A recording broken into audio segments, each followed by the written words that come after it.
I want to welcome everyone to our first online lecture at Rensselaer, and certainly one of the most important architects in the world today.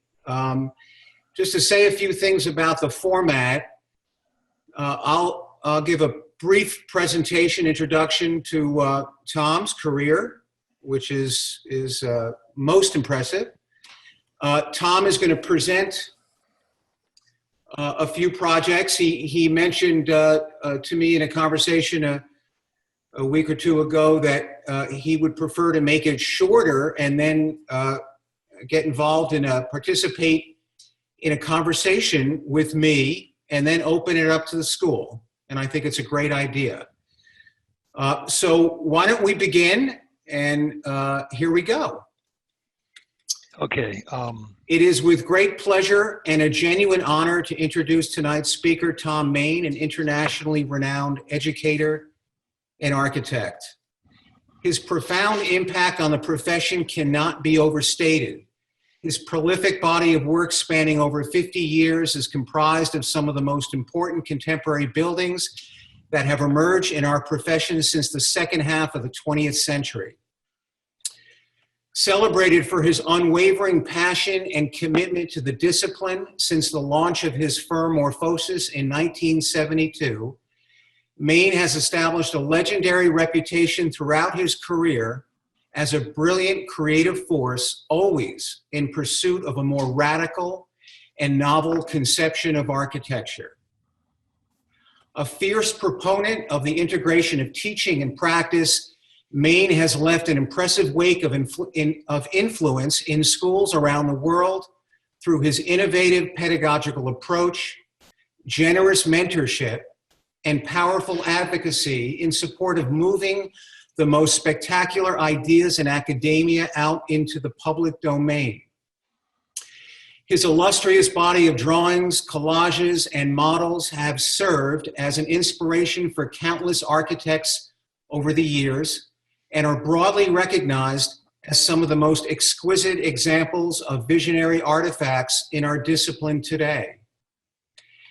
Innately gifted, working at multiple scales and managing highly complex programmatic, technological, and spatial considerations, while ensuring all along that his larger poetic aspiration for the project is always achieved, Mayne has produced an extraordinary collection of masterful buildings throughout his career that have elicited international acclaim.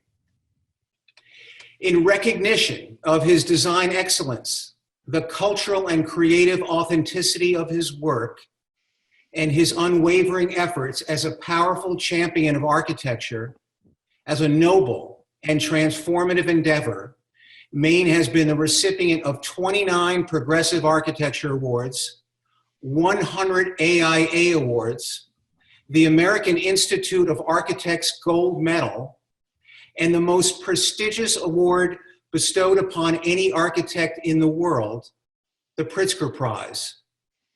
He's a brilliant architect, an exceptional human being, and one of the most inspiring voices in the world today. It's my pleasure to welcome Thom Mayne to RPI tonight. Evan, thank you very much for a very generous introduction. My pleasure. Well deserved. Hello out there. I have to say, like you, I'm suffering a bit from the lack of physicality. I'm sure many of you have the same kind of condition. But we'll make this work over the next couple months. And Evan and I were just talking about, we're both optimists, and we'll find creative engagements that'll come out of this that are going to change the nature of how we practice.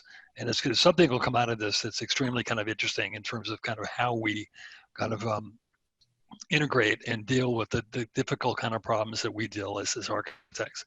The title is going to be very much maybe part of this by coincidence, and that from the very beginning, I have understood or been interested in architecture in terms of its multiplicity, in terms of its infinite complexity, in terms of its relationship to hmm, um, in just about an infinite sense to any kind of topic you could want to talk about, and because of that, it's unachievable in any finite sense. And then with that, parallel to that is that I've been interested in some middle ground between my own position as an artist, architecture being a social art form, and my position in a subjective sense, meaning in something that's much more maybe private in terms of my own interests that would be parallel to any art form. And parallel to that, a radical engagement in that architecture finally, or I need personally, to feel that there's a connection, and that connection is political, social, cultural, and that I'm naive enough, or um, I'm somehow some strangely kind of simplistic enough to believe that architecture can help shape the world we live in on both a social and an individual kind of level. What I thought I would do today is that, and Evan mentioned that under this kind of format, and this is the second time I've done this. I did this last week at SoA-RPI, and I'm going to talk about one project. And it seems to be that I'm not sure how you're finding your own work right now, but I'm finding that I'm having to kind of rework my method of concentration. That I'm finding there's a very different mode when I'm working under Zoom all day, in terms of focusing and being clear on the nature of each project. That it requires a different kind of focus. And I thought because of that, it'd be much more interesting to you to take you through one project. And I picked the project in a very particular sense that would be connected to your academic work. And then, as Evan mentioned, I've really never seen the disconnection between the academic world and the practicing world. There are two forms of investigation, one being more open-ended and less concerned with constraints and more concerned with possibilities and the conceptual and the subjective kind of possibilities of architecture, where practice is much more limited by various realities, economic, pragmatic, performative at all kinds of levels. And so I'm going to take you through this project, but before I do that, I have to make certain claims of kind of where this project is located. Because I think, as you find, both as you go through your educational sequence and as you go through your practicing world over many years, that you're going to find that your work is cumulative, that it's building and it's developing off of previous ideas. And so I'm going to start with, and I thought I just found this image that I thought it might be interesting to you. This is a model that I was a part of a team of a project in my third year undergraduate with a guy named Ralph Knowles. And I look at it now, and this is, my God, this is over 50 years ago. And I actually, Mr. Knowles is still living. And I actually talked to him recently, and I sent him this and said, Ralph, believe it or not, you set me up on a project that I'm still working on. And this is a piece of work that represented a set of ideas that architecture came from a response of natural forces, and architecture itself came out of forces that produced it. And it wasn't a priori, and that those things were developed out of an investigation. And this set of notions that had to do with natural forces and the notion of process has stayed with me my whole life.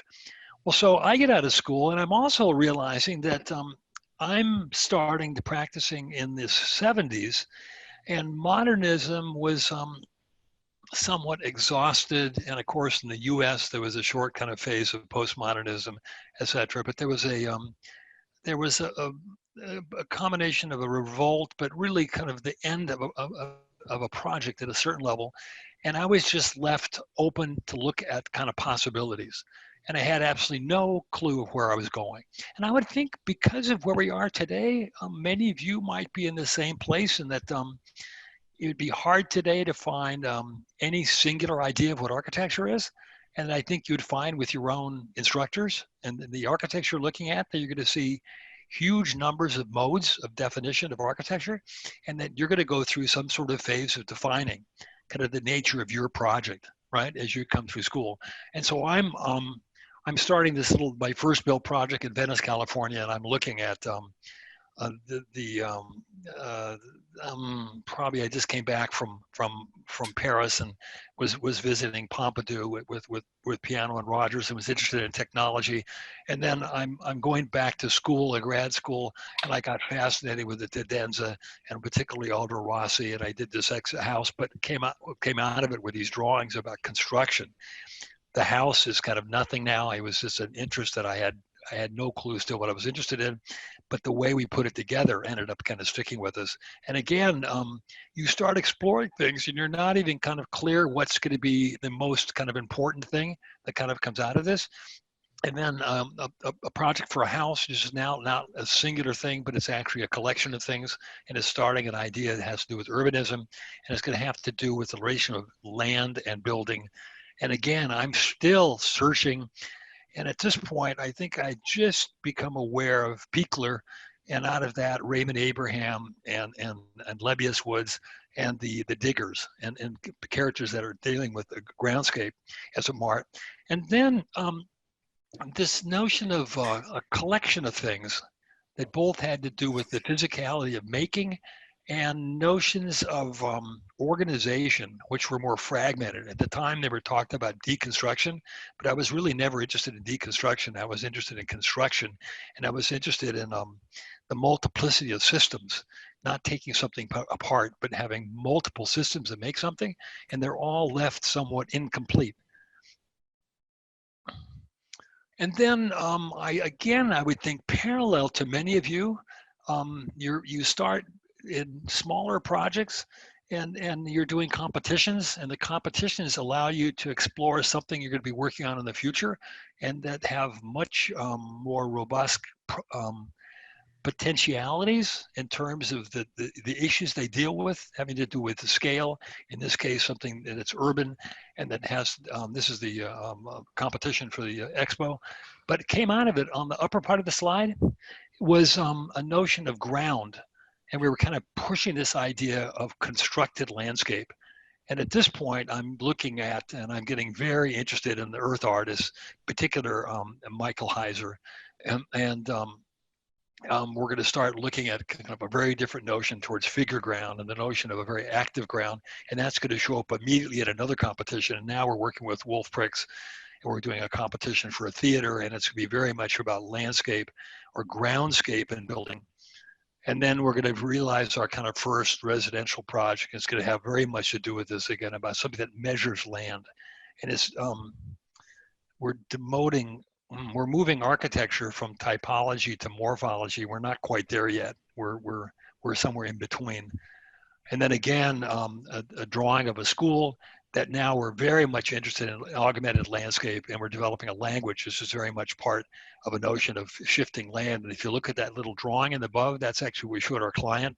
And it was just a series of land operations that were moving and constructing landscape and making it programmatic. And then more recently, we're looking at landscape in a very kind of constructed way as we produce a very large complex. This is the E&I headquarters in San Donato, Italy, which is a campus of a couple million square feet. And this will show up again when I show you this project. This is very much part of kind of our kind of thinking. And the landscape and the idea of geology in this case and stratification become very much part kind of the thinking of this large complex, which is about placemaking and not objects. And then part of this is going to be another conversation having to do with materiality and organizational ideas, which again are going to be very much a part of a series of multiple organizations which show themselves as fragments, something more recent, and again, our building in San Francisco, and we're now at a place where we're deals have huge significance in terms of performance, in terms of energy, in terms of the social condition and workplace, in terms of their urban situation, in terms of city making, and we're getting involved in very, very different kind of ideas. And this, I think, again, this could be parallel to your own development. As the work gets larger, it becomes the performance and its responsibility at a civic level change radically. Because I remember at the time there was quite a bit of criticism, or there was a conversation of us as formal architects all of a sudden getting involved in sustainability. And it, to me, it was always a kind of an odd kind of a conversation, because the little work, this first work, you're developing a language and you're literally forming yourself as an architect in terms of concretizing ideas into formal constructs.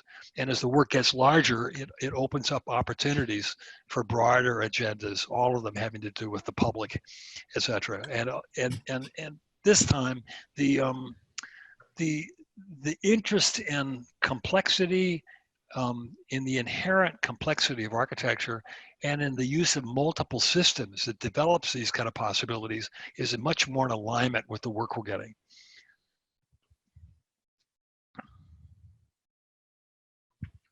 Again, there's no reason to explain these, it'll be all clear. And then there's going to be another kind of a set of interests that's going to find its way in this building that have to do with placemaking. And it's going to be very much about specificity, because the things I'm showing you, that's going to be the reason I'm showing you these is, before I show you the giant project we're going to talk about, is that I've been interested in a cultivation of architecture which amplifies the uniqueness of each project, advancing its specificity. So as I show you these, I'm very interested and very purposely interested in their differentiation and how they relate to very particular definition of the problem. The project we just finished in Korea, and the center connected space of Cooper, the connected space of Caltrans, the main vertical space, 200-foot space of Dallas Museum, and then a recently completed space in Korea. Hmm. And then Emerson, which is dealing with space in between, and a very kind of particular idea of compression, and something that has a very different mood, which maybe some of you would want to talk about. I'm really interested in the emotional construct of architecture. And it's funny, there are not too many critics that talk about this. I would talk about it the way a film critic would talk about film. And these things are loaded with sensibilities and feelings, and it challenges notions of traditional ideas of beauty, for instance, that I have no interest in beauty in a broad sense. I'm interested in compellingness, and that these our work should represent radically different kind of sensibilities. Okay, now there's one more piece that's going to lead directly into the project I'm showing you. We draw, and our drawings are a method of thinking. And in some cases, they're somewhat vague, and they represent hunches. And so in my sketchbooks, and I've been doing this for quite a few decades, I'm like certain musicians. I'm actually trying to shut off my brain, and I'm just operating in as much as an unconscious way as I can. And I'm responding to certain environments that I'm existing in at the moment.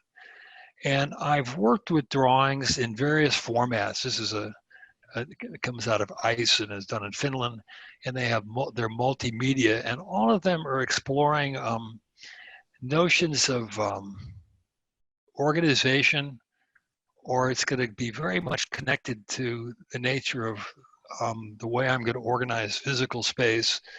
And then more recently, being in the last decade, they've been augmented through the digital world.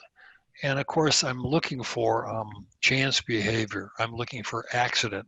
I'm looking for things that come out of a process that that can't happen a priori, that I can't already exist. that are inventions of the process itself. And in the digital world, I've never given up analog. So word on the street is that a lot of you are now moving back to analog and challenging the digital world over the last 2 decades. And I've been kind of halfway between the whole time of looking for this connection between analog and digital. And then these works are scalar and again, represent a certain level of complexity and that are going to be useful to me as an architect. And they're becoming three-dimensional in that the drawings now, because of our availability of the tools we have, a combination of the digital world and Z Corp, et cetera, that I can produce things that are were unmakeable or unbuildable just a decade ago.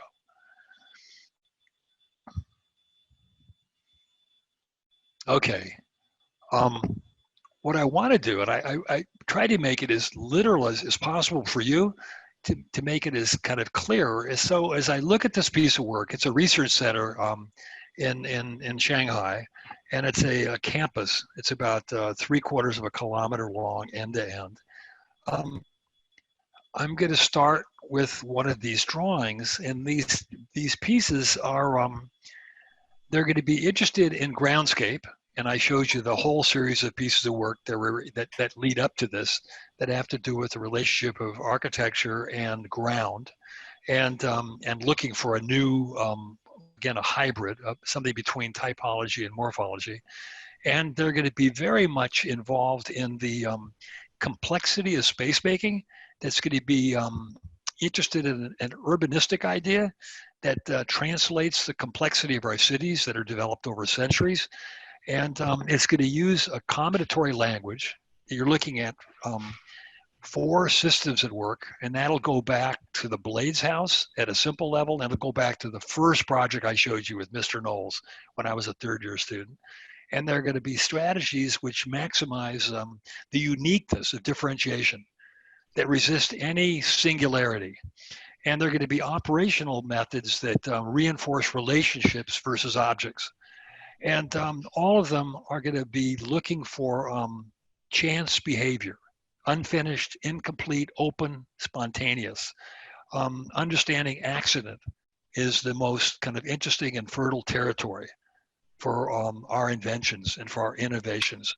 And what I'm looking at as part of that is organizing randomness. Looking for strategies that that allow for uncertainty and for the ephemeral. And so, and I'm trying to, again, make just a very overt connection between, again, going back to Evan, it would be between what you might consider academic work and practice. And I'm trying to glue this together in kind of a very straightforward way, that if you see the drawings as very kind of maybe even private, they're not, they're collective, that'd be another discussion. But if you see them as the most subjective kind of distance, kind of experiments from practice, and then you're going to look at this and it's going to be kind of a quasi plan sketch. There's no name for it. It's this thing that's going to turn into a building where I'm using these characteristics and I'm looking for highly differentiated but highly organized, because I'm looking for a new level of organization kind of system. And now that's going to turn into something a little more kind of rigorous, as I take each of these systems and I'm showing you as they make the collaboration of what will become a conventional plan, as they cooperate to make this larger organization that turns into a plan drawing in a conventional sense. This is all 3D. So the plan now is just a device to show it in a conventional term. But again, I thought it'd be interesting to go from the most abstract literally to the kind of the nature of a very kind of literal plan in an architectural sense as we go through this. And then of course, the most, in conventional drawings, the most indicative drawing would be the section because of its relationship to groundscape. And what you're going to see is, again, a building that's infinitely differentiated, that a section at every meter will be different. There's no self-similarity within a 3/4 kilometer complex. And what I'm looking at in these is the degree of differentiation spatially and organizationally that accommodate a what would be considered a small village, a campus that has, again, huge numbers of functional activities that require some sort of a response spatially. And then again, I can look at the same system, you're seeing it on the left in terms of its organizational ideas, and I can now put it together in terms of a construction idea or something that's much more connected to its programmatic kind of meaning as you're looking on the right. And then again today, and I assume a lot of you are finding this, within the digital world, you have a choice of outputs that are coming from the same material. And it could be various drawing types, it could be models, etc. And it's all directly connected to reality because of its perfection. So the slides you're looking at on the small ones are the actual construction.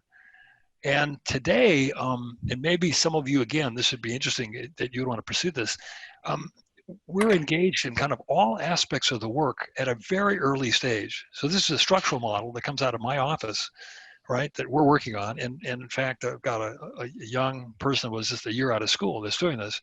And it's going to the engineer that we're taking responsibility for the construction aspects. And again, we model it. And it becomes extremely useful because this stuff is a feedback mechanism into the design itself. As we work through this, we're testing it and looking at it, and we're dealing with it on multiple levels. Constructability and cost, obviously, as well as its ability to realize our conceptual interests of the project. And again, you can get an idea of the leap now, the scale of the piece on the little slide on the upper left, the scale of the human being. And then we're dealing in projects now which have incredible kind of implications as we're operating in a very kind of rapid time, because this whole thing is done in 9 months. And again, you get an idea from the conceptual through its understanding structurally, through its modeling, through our own models to reality. It was a kind of a seamless, it's one continuous, seamless kind of experience. And then again, in the skin, we're literally designing every panel. And again, it's coming out of the same digital model and the same thinking. And it's altering the design because it's now affecting certain aspects of the conceptualization. And again, in another one of the elements that we're taking responsibility for the construction and the realization of all of our ideas. And they're being tested at various scales prior to construction. And then the piece of work. And again, building and landscape are all performative. Under the landscape is our theaters and libraries and computer processing rooms. And of course, with landscape, we get this very dynamic kind of environment that has yearly changes, etc. And we're interested in bringing in the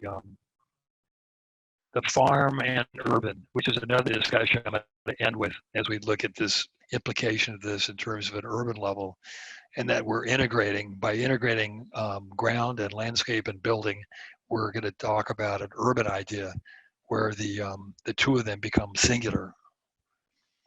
And then you're going to look at the variety of possibilities that take place out of this system of thinking.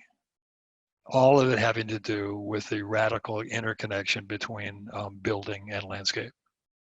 And all of it connecting private and public spatial types, because it's seen in a very urbanistic sense, in that we're city making. And things are taking place that are not in our control. If you go right back to the drawings I showed you, and interested in chance, these shapes are semi-controlled by us. This is coming out of just an interaction of the process of these 5 elements. And it's expanding our ability to make things that we couldn't preconceive, that I'm fascinated with. And I'm also interested in the idea that it's challenging the authorship that this is something much more complicated. It's not mine or it's not us in terms of my team. It's derived by a process which is challenging the kind of traditional singularity of artistic invention.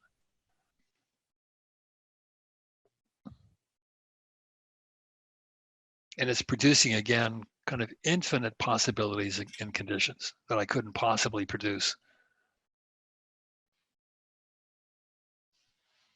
And because of it's interested in chance behavior, and I remember showing you the space in between, that the one at Emerson, it's going to be filled with accidental spaces, residual spaces, space in between, etc., that are not planned in a traditional sense, and that are a derivative of the that come directly from the nature of the process.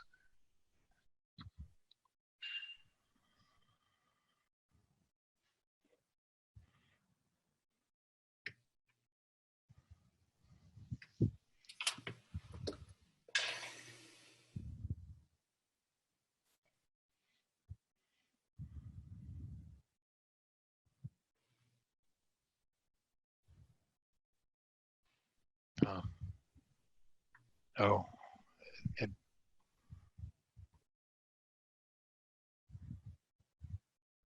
it's kind of slow here. Got to catch up. And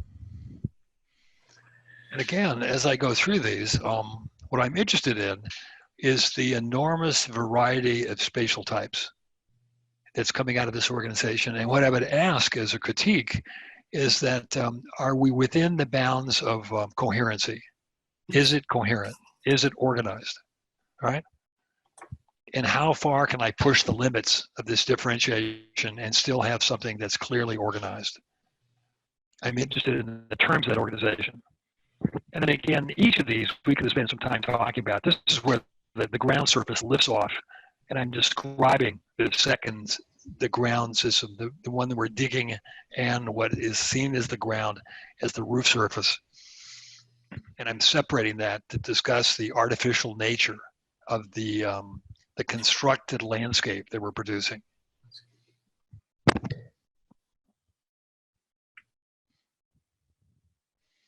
And of course, that's I guess should be obvious in this is that being a this very diverse campus, that this diversity of spatial types and organizational types is directly connected to the breadth of the program, work, recreation, cultural, education, etc.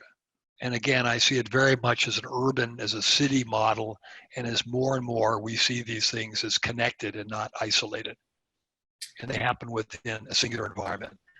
And then the main space, the meeting space, and again, the direct connection between the water and the use of the water, in ROIC in this case, and the space itself.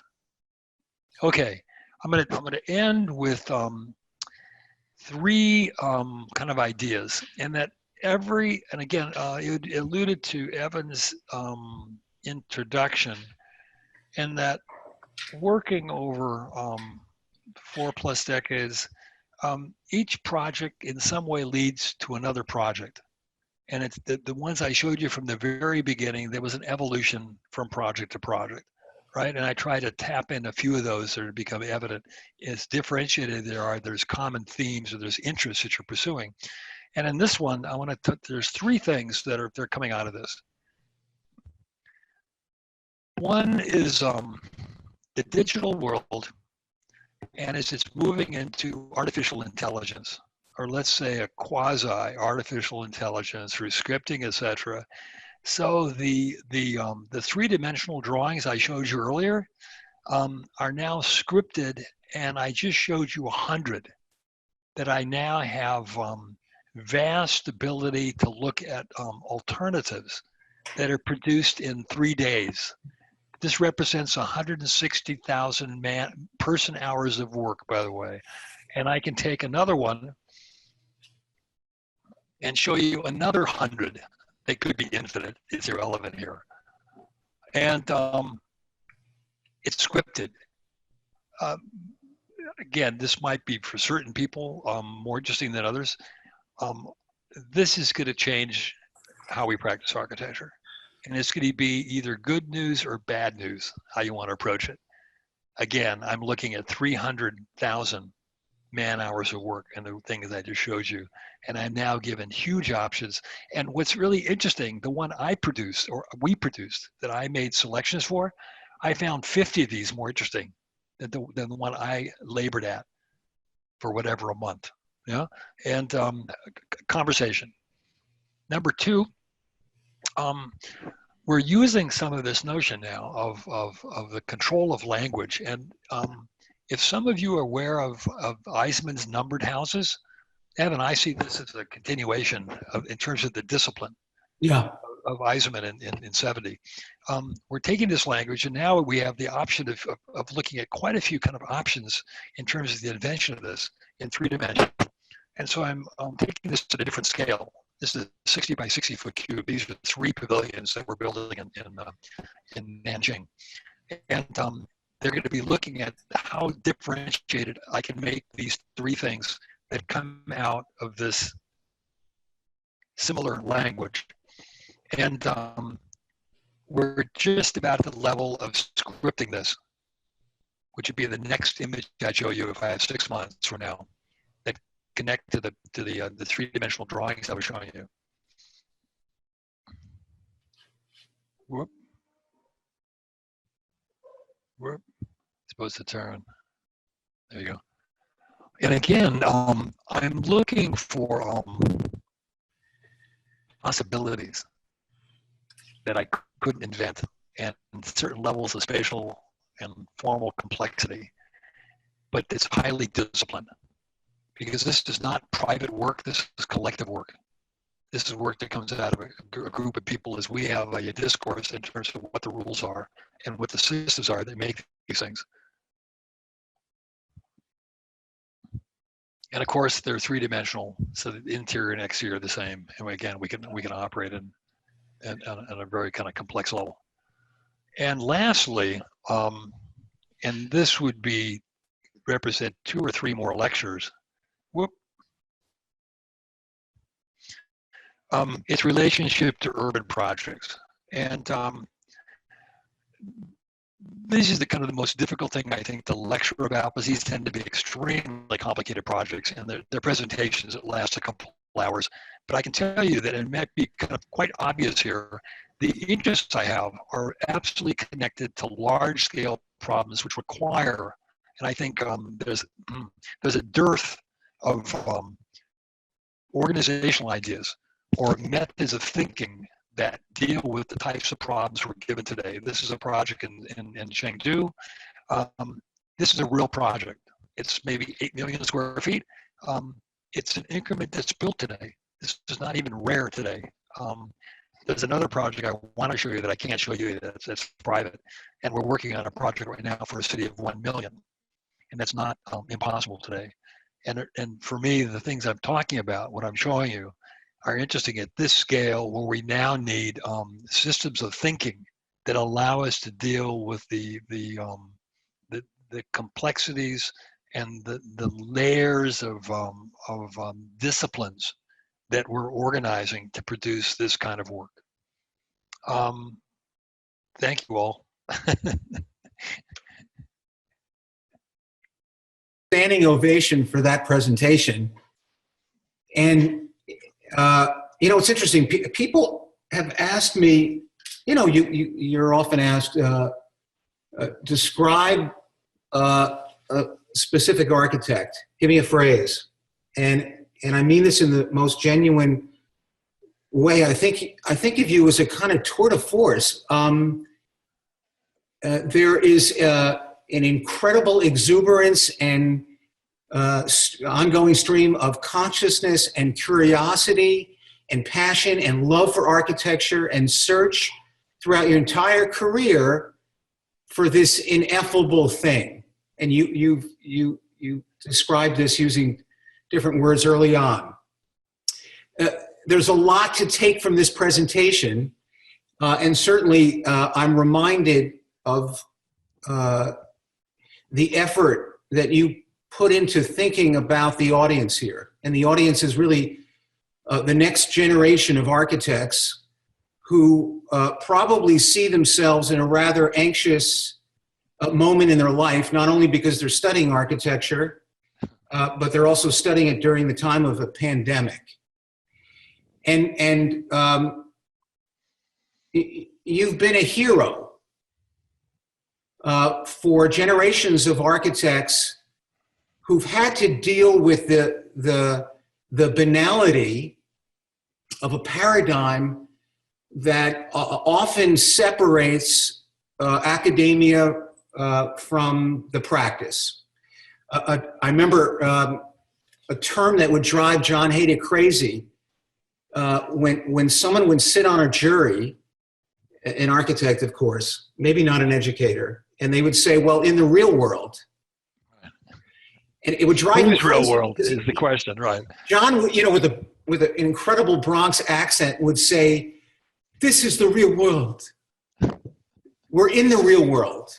And I think you've been one of the most eloquent and visible proponents about breaking down that delineation in favor of an ongoing and dynamic reciprocity between ideas that have sometimes no weight, no scale, no economic assignment, but they're concepts and they're seedlings and they're fertile with an enormous amount, as you said, potentiality.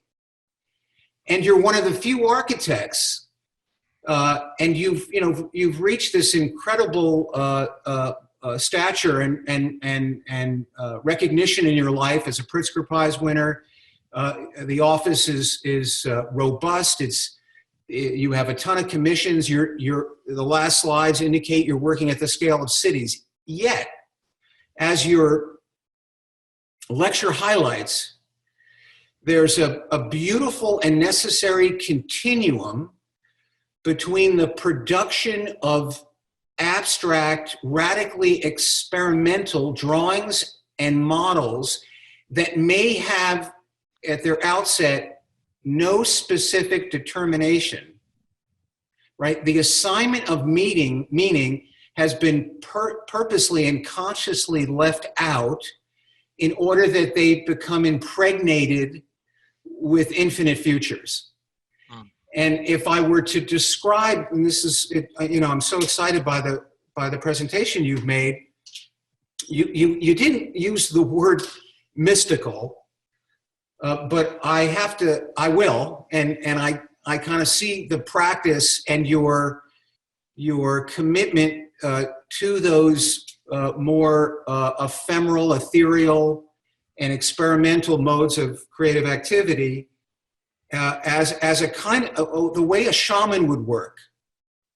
You know, there's an enormous amount of affection and appreciation and confidence in these fleeting things that could be almost anything, because over time in your career, you have shown evidence that they have been engendered with greater meaning, and they have received the proper codification to move out into the public, social, political, cultural terrain and manifest as buildings and cities.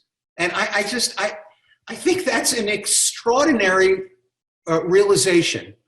And I think there are very few architects in the world that operate according to that logic. And it's an infinite reliquary. So it seems to me that you're able to go back into time. This is also beautiful too. And as you mentioned more recent in the later comments, with the digital practice, you have this incredibly powerful computational engine at this point in your career when you're able to read and decipher these abstract markings. That's really important. The students are going to have to learn, as you did over the course of your entire life, how to interpret that massive archive of information so that you've been able to identify that some hold greater promise than others. And that's an essentially powerful lesson to young students who feel like they're dropping out of an airplane and there's no parachute that can open. And when they move from the core studios, which are more abstract, into the comprehensive design studio, which is more explicitly pragmatic, there's a shock. And Thom Mayne says there shouldn't be a shock. You shouldn't see a crevice between the two. These are inextricably linked. And it's your responsibility to call forth the creative imagination and poetic aspiration necessary to imbue those, in quotes, more pragmatic buildings with something meaningful beyond the fact that their structural system and their mechanical system and the entire organizational system, in quotes, works. I could go on. I have more things to say, and I'm sorry I took so long on that, but I really think those are powerful words, Thom, and I appreciate it. Thank you. There's some things you said. In terms of the students out there, again, I can't see you guys, so you're there. I think it's actually an amazing time to practice, and there's nothing to fear. I think there's just huge opportunities. And the coronavirus, this is a horrible kind of thing we're going through. It's a blip. It's a big blip. It's just a blip. It's going to go away, and we're going to move forward. And everybody's going to have various things in their life that represent kind of difficulties, and this is going to be one of them a lot of us are going to share. But the opportunities today, I think, are just immense. It's funny, and in terms of your discussion of the pragmatics, I think there's a problem. It's maybe embedded in our educational system of actually separating what we call pragmatics and the conceptual. I have a Tesla. The little one's kind of nicer. The 3. I happen to know some of the people over there, and I use them as example much more than I do many architects. And that if you go out and take a spin on one of these things, they're really quick. If you get the quick one, it's quicker than the fastest Ducati ever made. Right? My car goes 2.3 seconds to 60 miles. So put your head back, right? It's a race car, right?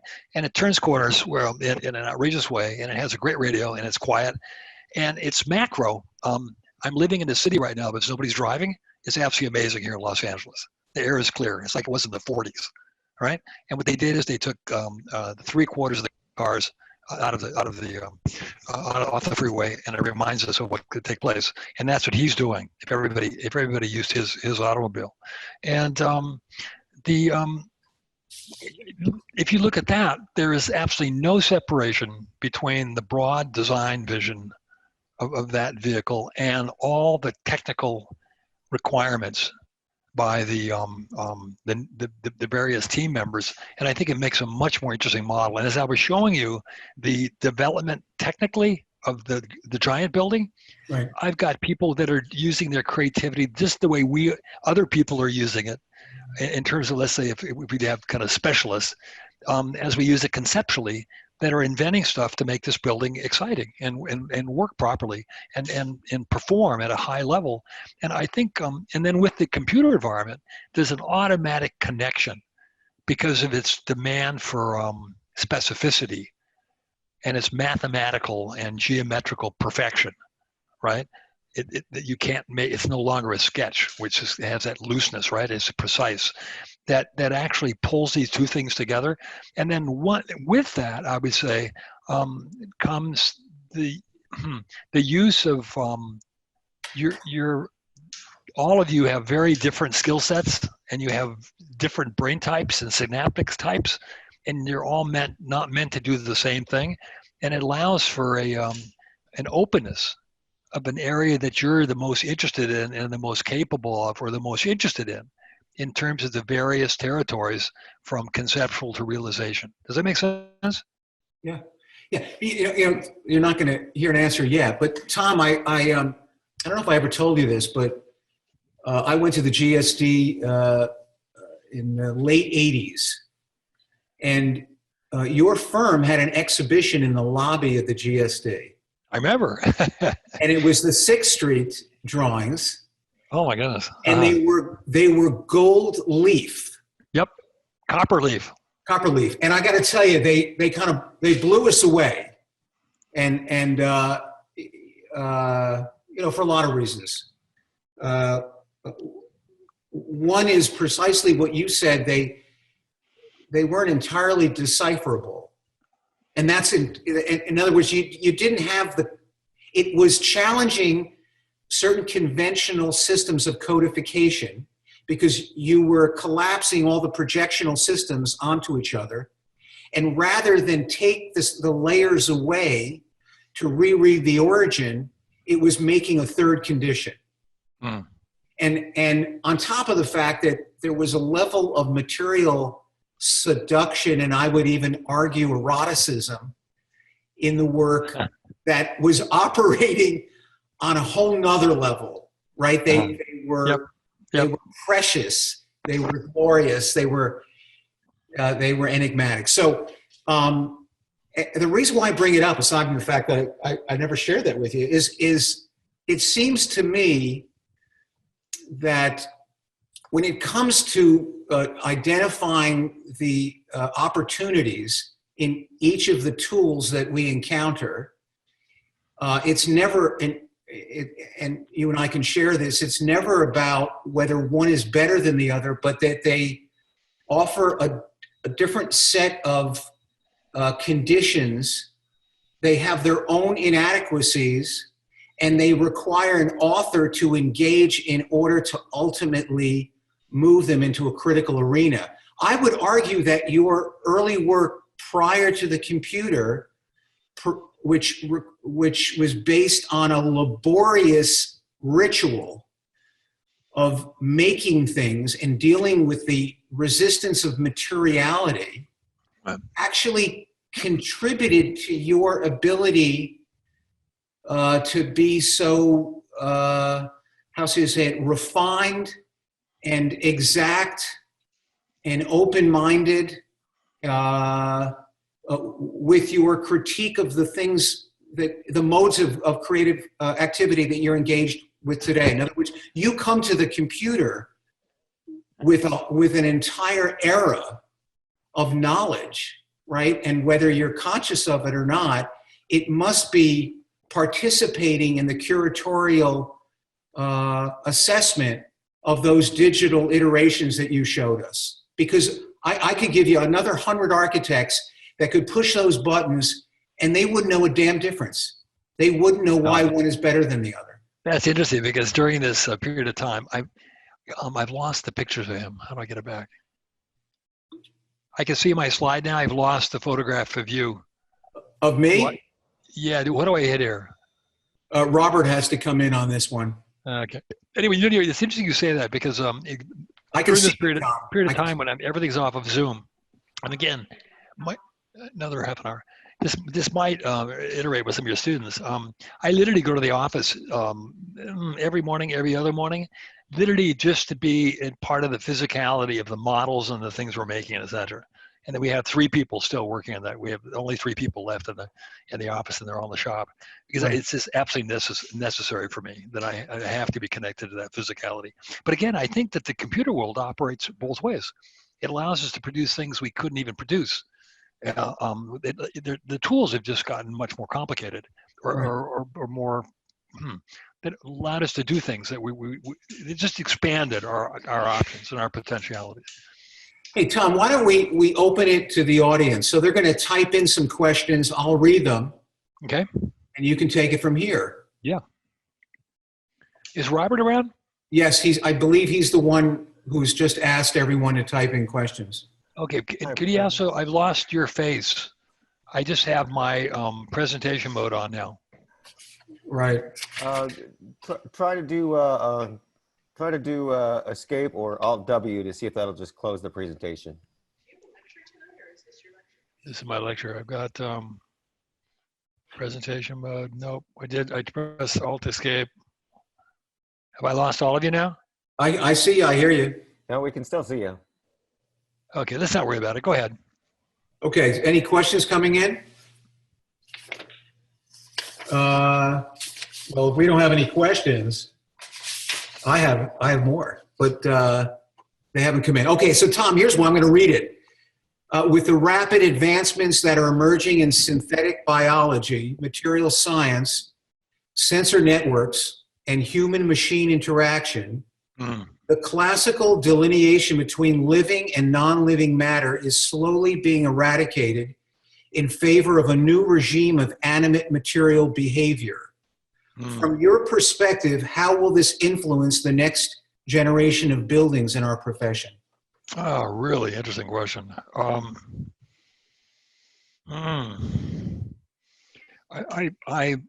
My hunch is that the trajectory of the question is really interesting, and I agree with it.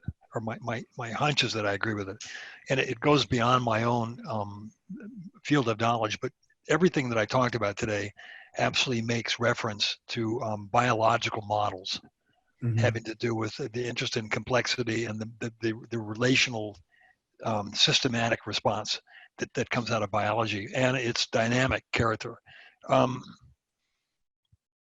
Boy, that'd be an interesting, it seems like it's going to be one of the futures within the academic world, Right. as we put evolutionary biologists and that type of engineering connected to our work, because it seems like absolutely part of a future. Whoever asked the question, if I was somewhere between 19 and 25, and not the person I am now, I have to say that my instinct would have been, my hunch would have been that's the very interesting territory, which, by the way, I didn't mention, well, I didn't mention just about everything, but in the very beginning, I mentioned that when I was looking at the first little buildings, I was just making hunches, and I was more or less lost, and I was searching. And I would have think that's the kind of question that is very contemporary, that you could be very correct and being onto something that's extremely valuable, that's going to kind of take you someplace in X amount of time, would be my guess. If again, if I was in that place of requiring a hunch in terms of looking at where I'm moving in my profession. I suppose that leads to another question of mine, which you set me up for. In recognition of your broad accomplishments and insight over many years as a distinguished educator, practitioner, and unwavering advocate for the profession on an international stage, what changes would you propose for the education of an architect today in response to the complex world around us? Well, that would be, I mentioned earlier, it would start with an increased integrative approach of not separating our conceptual interests with their various forms of advancement through realization, which would be everything pragmatic, and that from a very early point, you're connecting, you're making connections between the usefulness of various concepts that are specific to various problems. What when I showed you the first group of buildings, what I was trying to say is that I was interested in very different outcomes having to do with very different definitions of problems requiring a differentiation in the conceptual framework.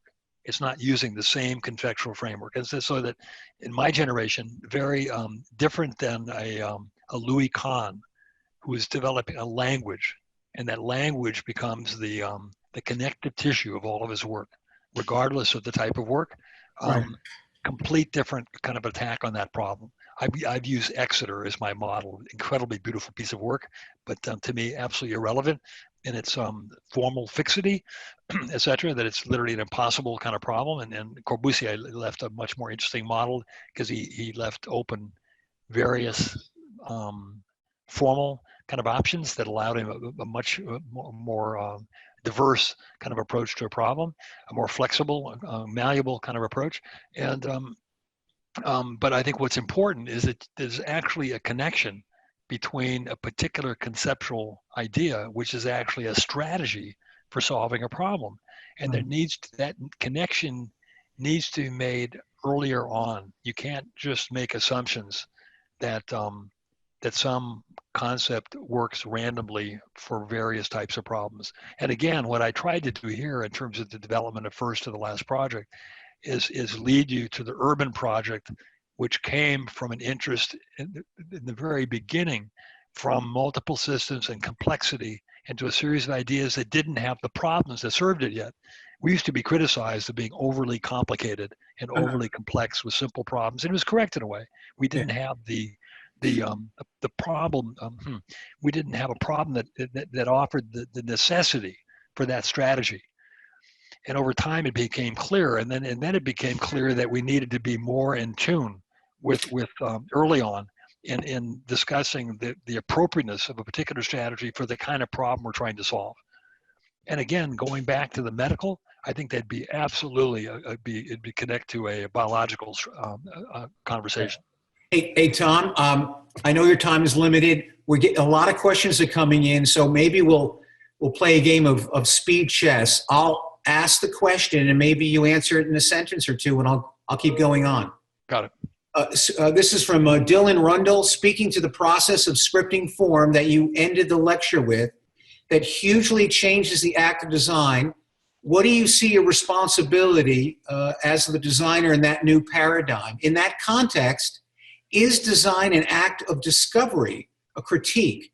Do you see advancements in that kind of technology that allows the machine to determine what is more or less successful and provocative? No.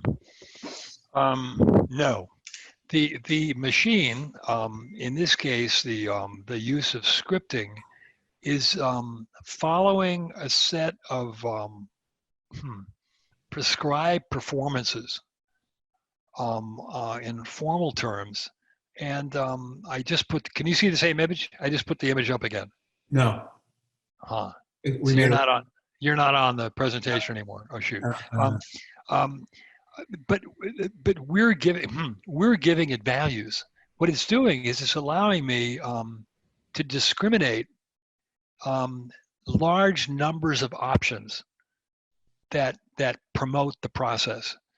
And what we're finding right now that as you look at 100 of them, it forces you to become more specific in the demands that you're looking for in terms of the formal organization.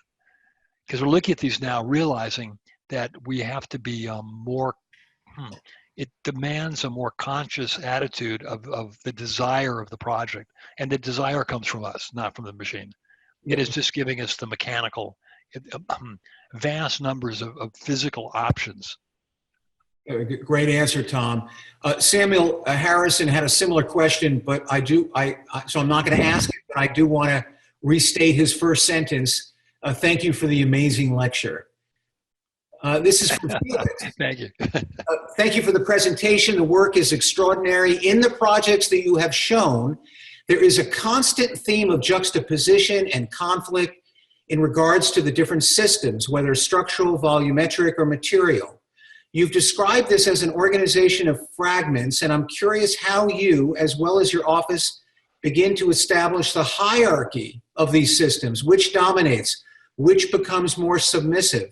Is it always, as you have said, an understanding of accidents, or is something else also involved?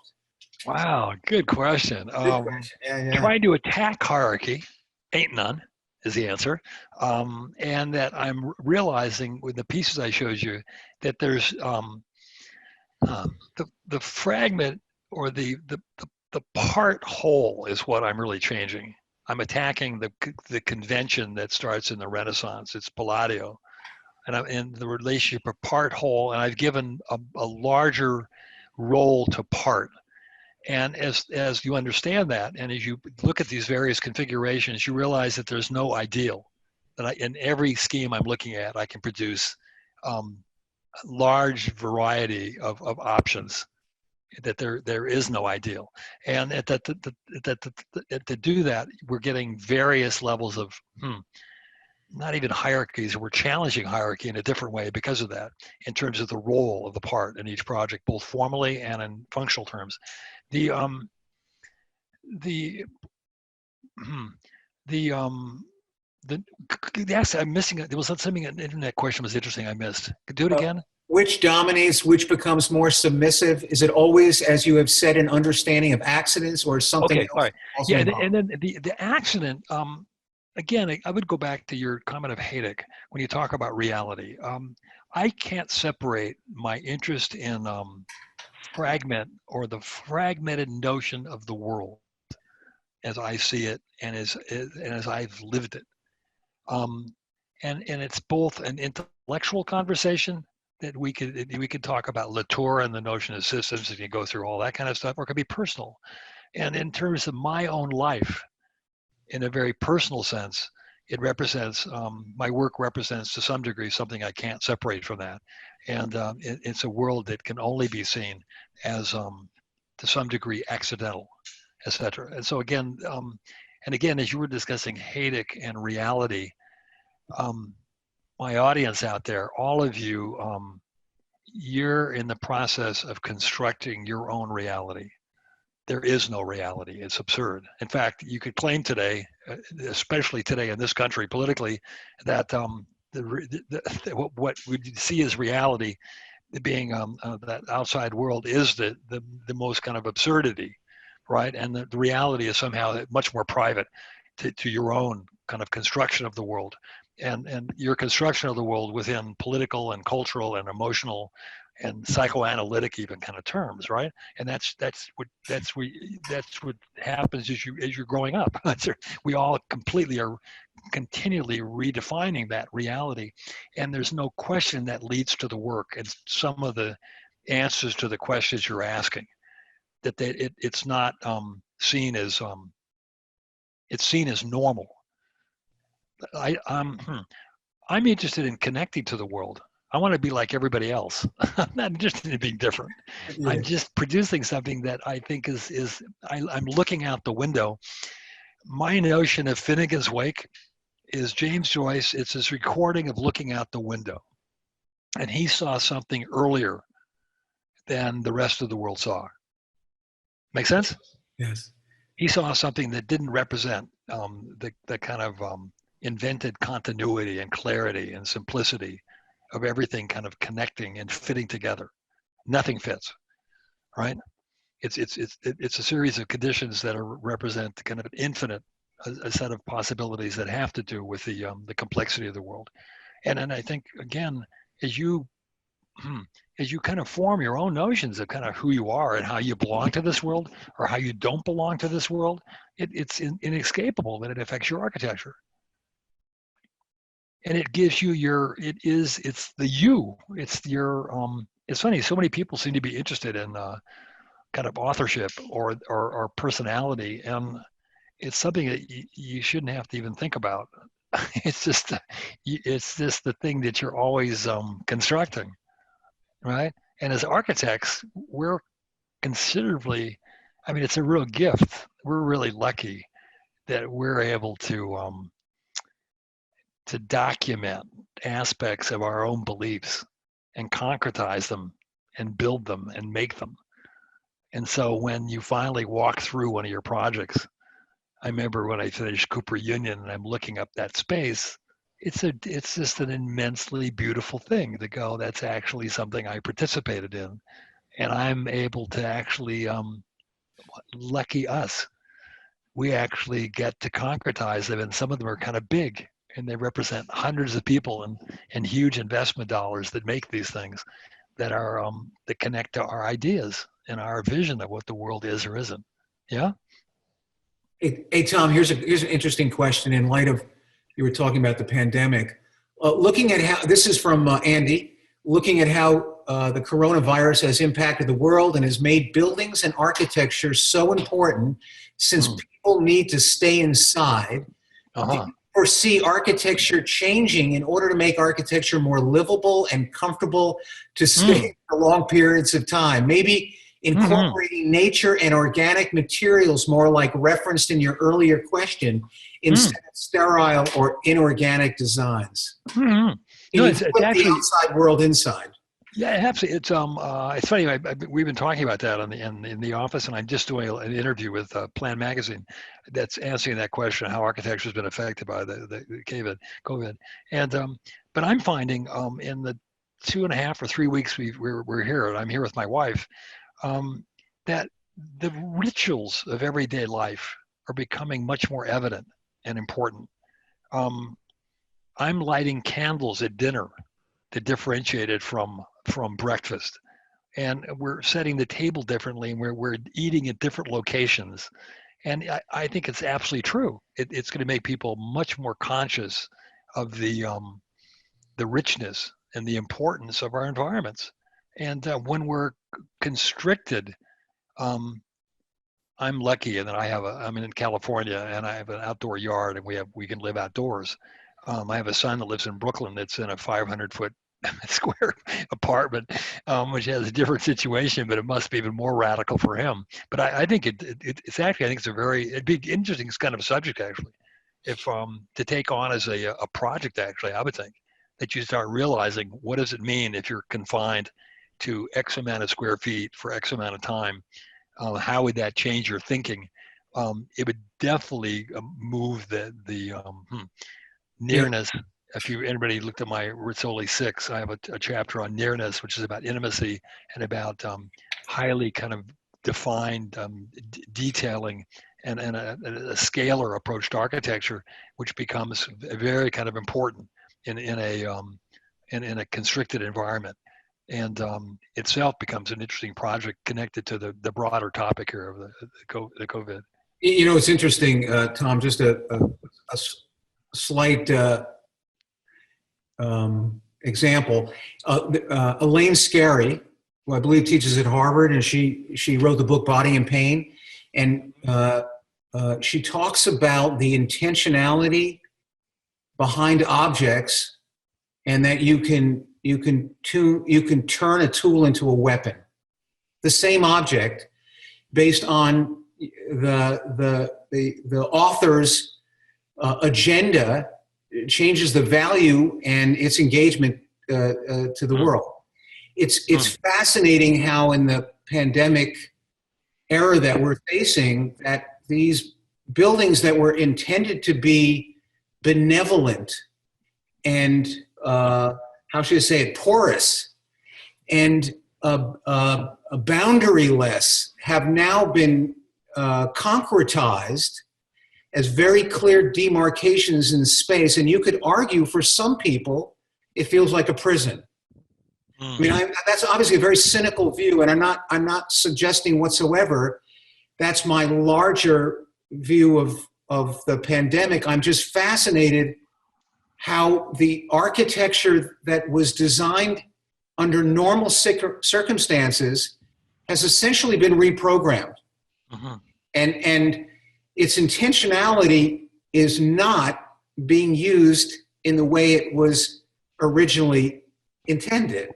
So there are some kind of radical breaks, and it would require an enormous kind of reconceptualization of how architects, and for that matter, how the human species deals with the invasive nature of viruses, which change the kind of ethic, right, and assignment of value of things in the world. So, but I did want to move on to another one. This is from Gina.